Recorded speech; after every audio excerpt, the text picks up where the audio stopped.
নমস্কার বন্ধুরা, ঝরা পাতা চ্যানেলে আবারও আমাদের খাবার থালা সাজিয়ে নিয়ে চলে আসলাম প্রত্যেক দিনের মতন।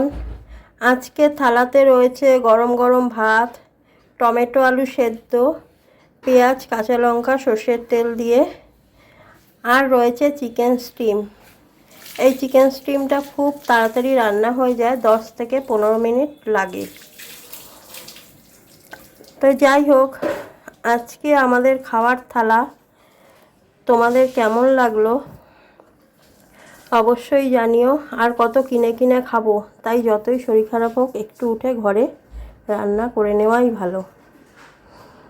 ভালো লাগলে একটা লাইক করো, আর আজকের মেনু যদি ভালো লাগে তাহলে কমেন্টে জানিও। আজকের মতন এইটুকুই, দেখা হচ্ছে পরের কোনো ভিডিওতে। টাটা।